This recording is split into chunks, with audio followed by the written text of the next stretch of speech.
Hi viewers, welcome to another edition of Sports Check. My name is Frank Champon and today I am here with someone who has an inspiring journey, Prince Maubrey.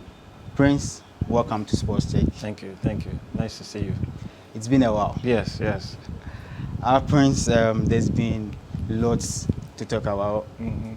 Um, what inspired you into this athletics journey? I've always been an athlete since I was young. I always looked up to the athletes on TV. So ever since I was 4 or 5 years old, I've been wanting to do sports, and I started in elementary school, and I continued until my professional career now. Well, as youngsters, we all have a dream. Was athletics the dream for you while growing up? Yeah, it was one of my dreams. My first dream was to be like Michael Jackson. So Michael Jackson. So that was my first dream, and then just because of I was physically gifted, I continued into athletics. So between being an entertainer and an athlete, those two were my first dreams. What was the journey growing up, and what was the process you went through to be an athlete?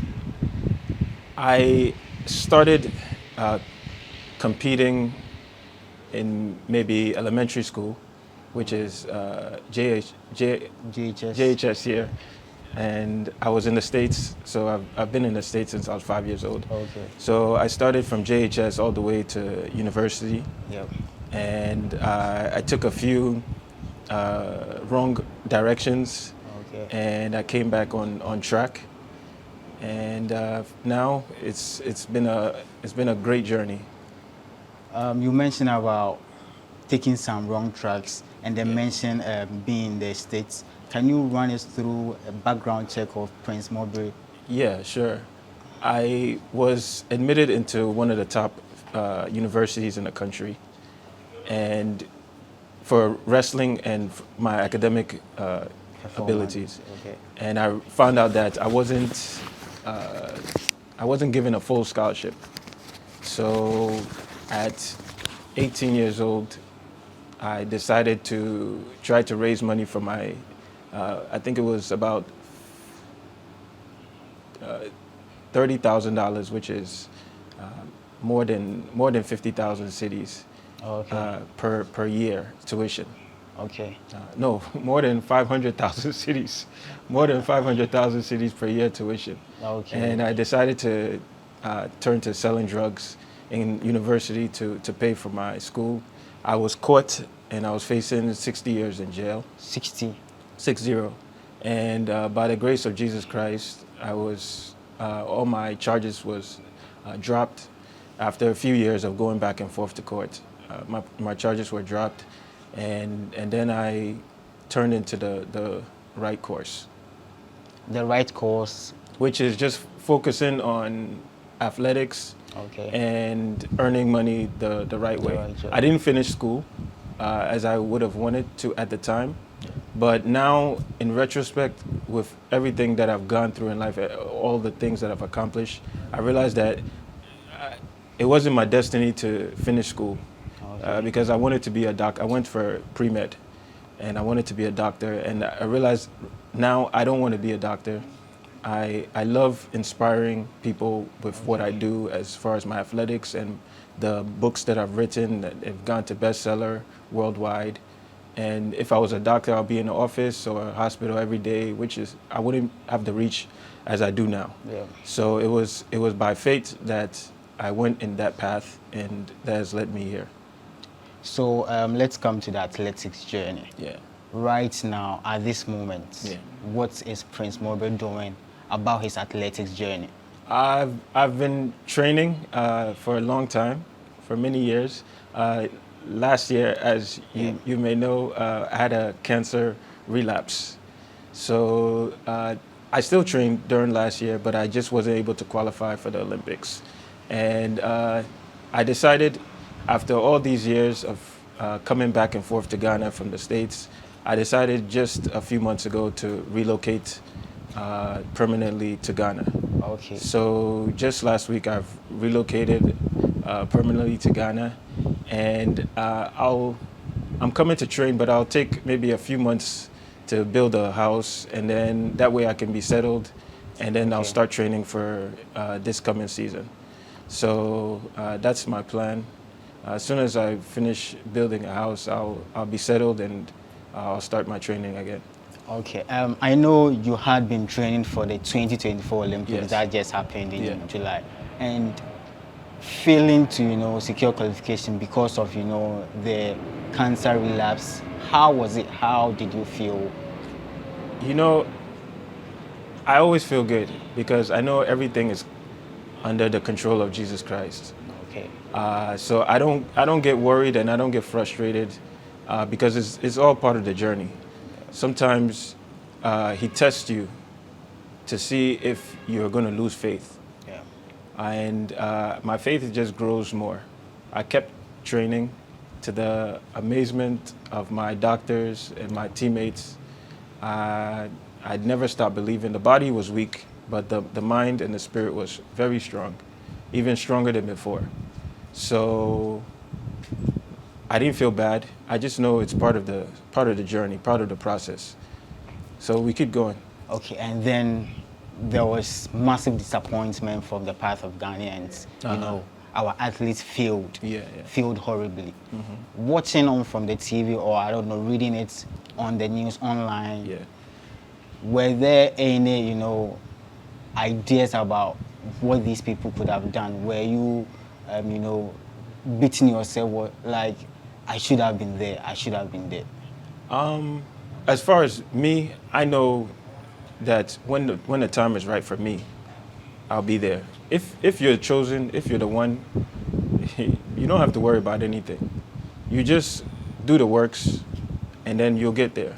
So for me personally, I believe I'm chosen to break the world record to win a gold medal. So I don't worry about when. The only thing that's going to stop me is if I give up. Okay.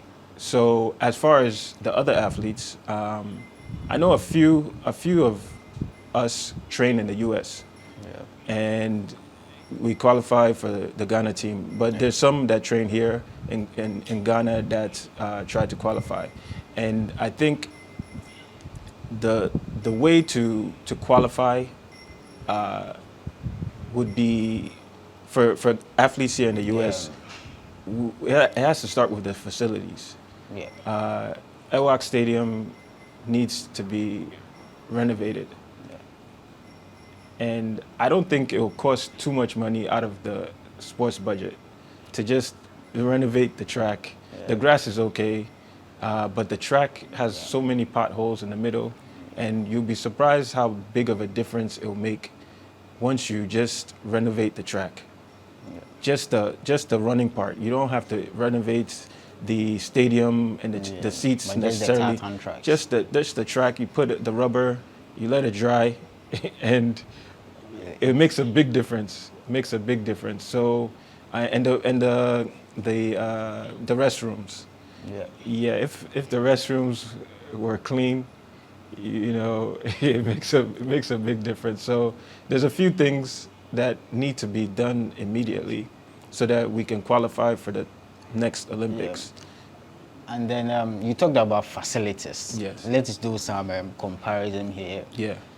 Comparing Ghana's facilities to the States. I know there is, a huge difference, but then would you say it has an impact, on how the athletes perform? Yes, 100%. Like I said, it's the facilities. It doesn't have too many dynamics. It's just the track and the toilets. Everything else is the same in the States. So it's just those two things will change everything. If it can just take a few tenths of a second off of our time, that's the difference between qualifying and not qualifying. Because the talent is there. So we just need proper training facilities, which is just the track and the toilets.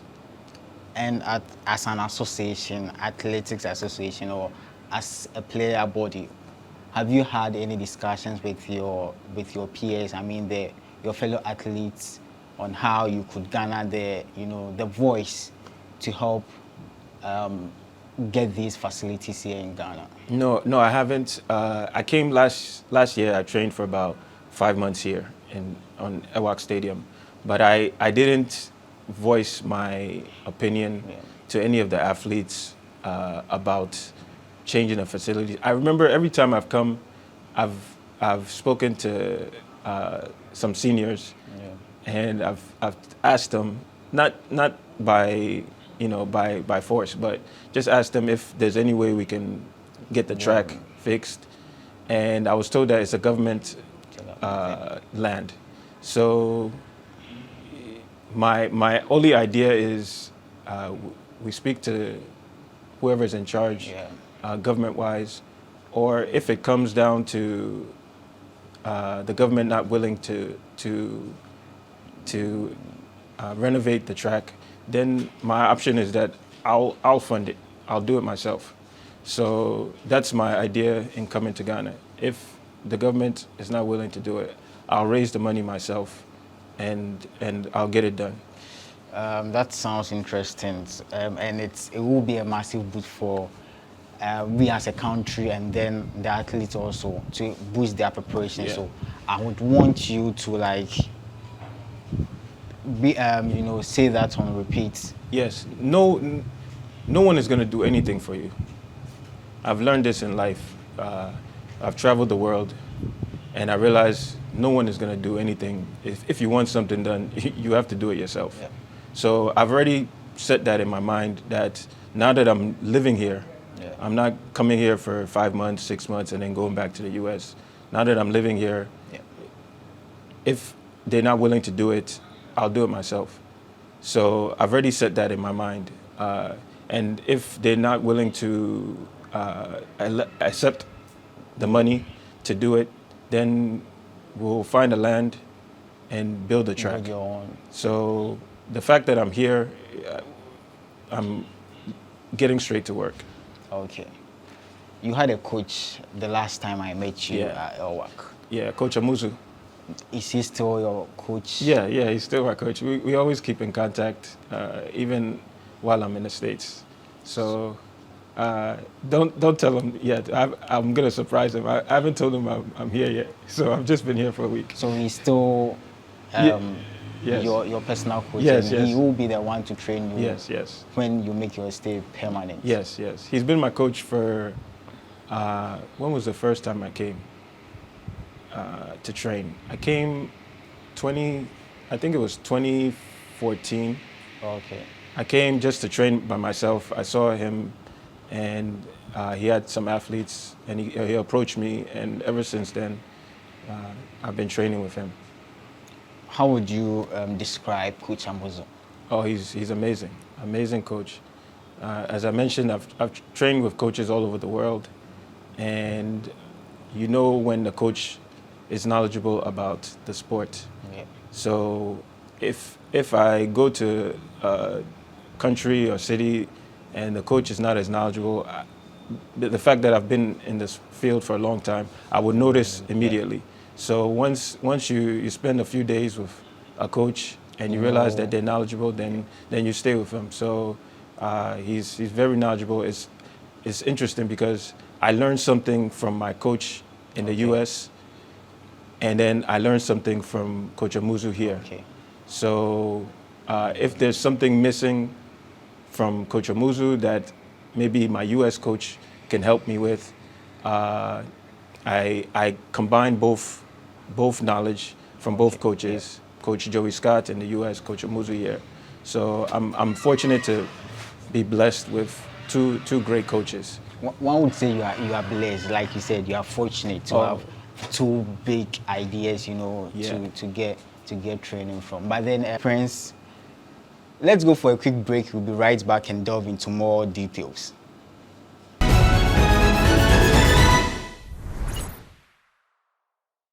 Welcome from the break. Prince, you had projects coming up. You have projects ongoing. Yes. But first, I would like to talk about the Maubrey Destin effect. I have a copy. You gave me a copy, and I would say it's phenomenal. Thank you. What was the brain behind the Maubrey Destin effect? I wanted to inspire the world. I wanted to encourage the world that whatever your dream is, you can accomplish it. And I wanted to encourage the world that despite what you're going through in life, you can go to the next level. No matter what. No matter what. I released 2 books so far. Both of them, by the grace of God, have gone to bestseller worldwide. And I have written 7 books total. So, God willing, I'll release the 3rd book, 2025. 2025, what's the next step for the book? What's in the next book, the details? The first 2 books that you have, I released the volume 3, which is the latest part of my life. And then I went backwards again a few years later and released volume 2, which is the middle. And so now I'm going to release from the beginning, from birth until I get to university. The first 2 books were very powerful. And I think the 3rd book I'm going to release is powerful, but it takes you back to a younger me. Okay. So it's unique in the way that you see how I was thinking even as a child. Yeah. And you're able to connect the puzzle, to put everything together, to understand why I am here now and what it took for me to get here now. So it's very powerful. Even though I'm a youth in the 3rd book, you'll be able to take a lot and you'll be able to be inspired from it. So I'm excited. I'm very excited for. I know you made mention of building a track, a sports track, if the sports ministry do not, actually come to the aid of the athletes.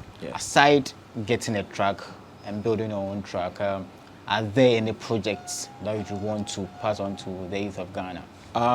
As I mentioned in another TV interview last year when I came, God has given me a vision to be the first ruling king of Ghana since the colonization of the British. So no more presidency. So imagine Ghana without the need to pay for healthcare when you get sick, and then you're back to square one. You have no money. Imagine Ghana that our debt is paid off. Imagine Ghana that the facilities are repaired.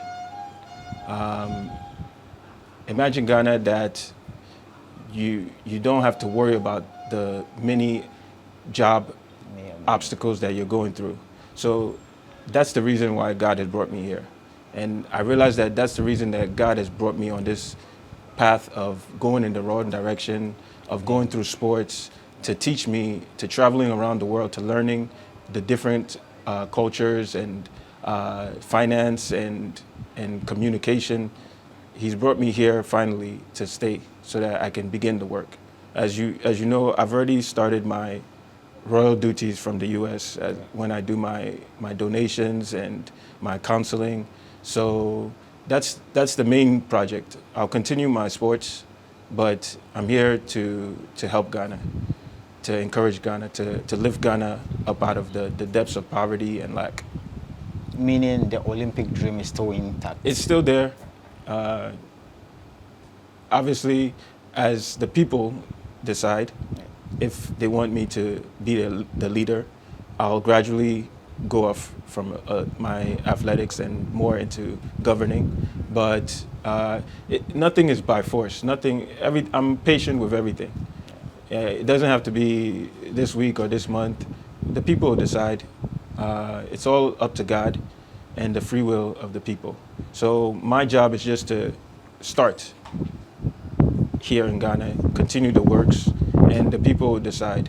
You don't have to do a massive campaign, because in the old times, we didn't do campaigns. 1,000 years ago, there was no campaign. The people chose who the best leader is. So he brought me here to start the works. And I know my athletic ability will inspire not just the youth, but the adults, even people that are not from Ghana. And I believe it's going to be a beautiful Ghana soon. Prince, you started having this athletic dream as a child, and I'm thinking in Ghana there are many kids who I would say have a dream just like you had when growing up. Are there any opportunities that you are willing to give these kids when they show up to you?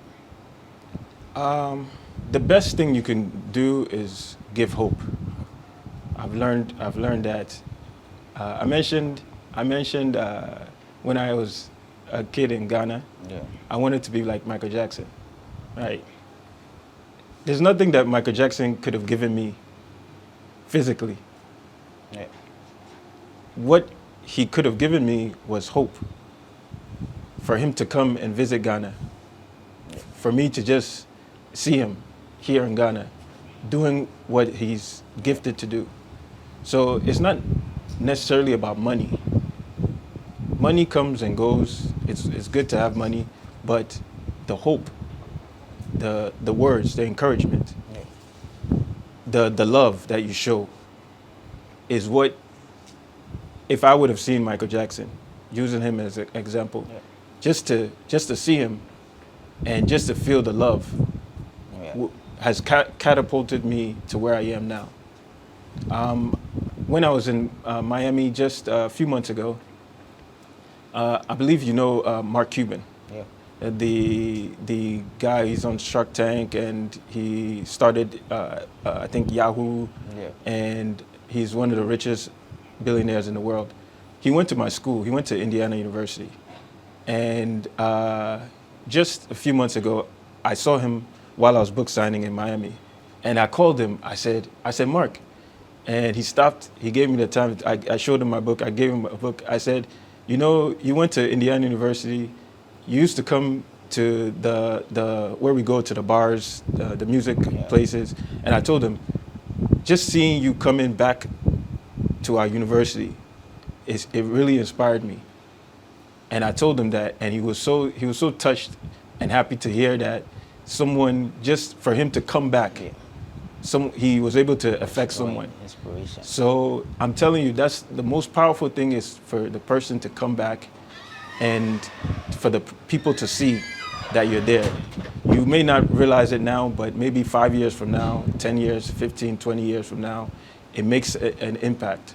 So as far as that, I think that's the number one thing, is to when the youth come to me, or even the adults come to me, just to give words of encouragement and advice. Yeah. And then, of course, financially, I'm going to be developing and building and helping as much as possible. But the main key is the inspiration. Okay. People, I mean the kids, not even the kids, the youth, grown-ups, everyone has a dream. Yeah. And then what would be the perfect advice? The perfect, advice to implant in the youth, the kids, whoever wants to, take up a mantle in whether athletics, football, education, whatever it may be? The number one thing is Jesus Christ. If you keep Jesus Christ first place, you'll be able to accomplish things that you can't even imagine. So that's been my secret for all these years. Okay. No matter what I'm going through in life, even the harder it gets, the closer I get to Jesus Christ. I strengthen my faith in him, and he's undefeated. He's brought me through everything. He's brought me through going through jail for 60 years. He's brought me through cancer. He's brought me through everything. So there's nothing that he can't bring you through if you continue your faith in him during the fire. Not just when the fire is gone. It's during the fire that you go to the next level and higher level after higher level. The second thing is what most people don't realize, you have to love. Okay. Once you truly love people, whether they're being rude to you or they're your enemy, once you truly love people, certain miracles begin to happen. Yeah. So most people, they have faith in God, but they don't love people. So I'm telling you something that you don't hear on TV, and people, I never really hear people giving that advice. The secret for me all these years is that I truly love people. And when you truly love people, people can feel that energy. Okay. So it's an unexplainable energy that you give out. So if you're not a lover, you have to work on it. Okay. You have to be able to forgive certain things and let things go and love. Yeah. Something that you have to work on. And believe me, people can feel it. So if you want your dream to come true, Yeah. you can't do it alone.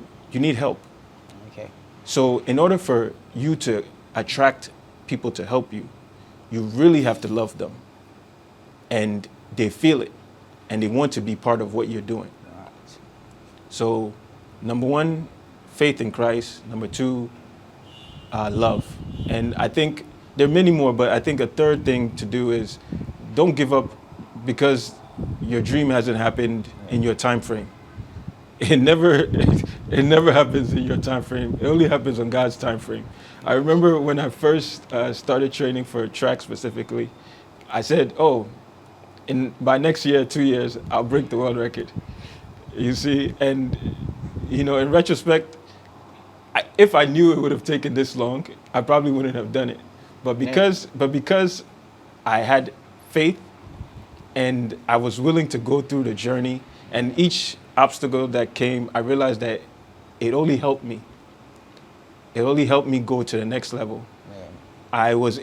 I'm able to continue, and I'm my fastest now than I've ever been before. Even with the cancer and all this, I keep getting faster. So don't expect it to happen in your time frame. Don't be discouraged if it hasn't happened yet. Just go through the journey, and then you'll get it eventually. I know the Olympics, competing at the Olympics specifically is one of your main goal. In sports, I mean, let's talk in athletics, what other goals that do Prince Maubrey? No, to me, the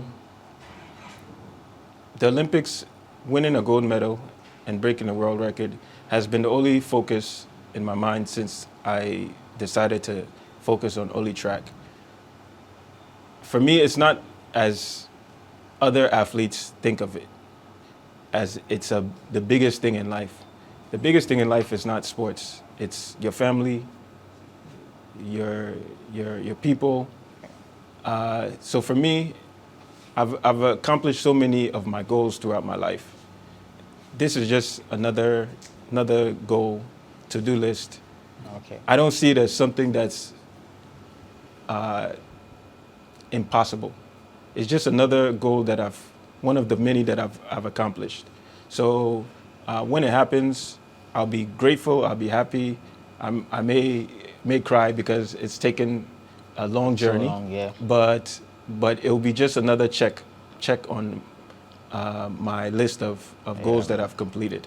Let's come home. I don't know. Do you follow the Black Stars? I don't, but now that I'm here, I will follow. So have you heard the news? I've heard that we didn't qualify. And as a Ghanaian, what's the feeling like? Growing up, even in the States, I know Ghana is always the top country in Africa. Yeah.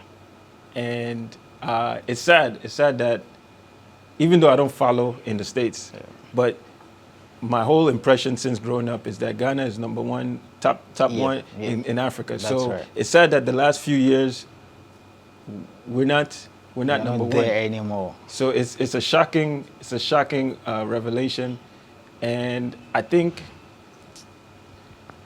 everything comes down to hope. You can have a great coach, but you need hope. You need someone to speak. It's one of the most powerful people in history spoke. Jesus Christ spoke. And he didn't necessarily, besides the miracles, he didn't do anything physically, but he spoke. And We need someone to speak words of encouragement and powerful words, effective words to you. So that's my advice to whoever is going to be the next coach or whoever is going to be a player. Yeah. We need a person who can speak powerful words. And I'll give you one example since I'm talking about that. I was at practice, and we must have ran, in practice in the US, we must have ran maybe 4 very hard sprints. I think it was the final one was a 300 meter. And as usual, we're all in the shade, lying on our backs. Yeah, tired. And one of my teammates, a female teammate, I told her years ago, she knew that I'm going to be marrying multiple wives as king. And we always used to joke about it. But while we were all passed out, my coach called us to run another one, the final one. And I was lying on my back, grasping for air, and I remember my teammate came up, she came up to me, she said, "Oh, Maubrey, so you want to marry 5 wives, huh? Get up." Listen, I've never felt this in my time. The moment she said that, I had energy like I've never had before. The pain was gone, 100% gone. I've never experienced anything like that. So that's when I realized at that moment, words are very powerful. I realized at that moment that words are it can take away all the pain miraculously.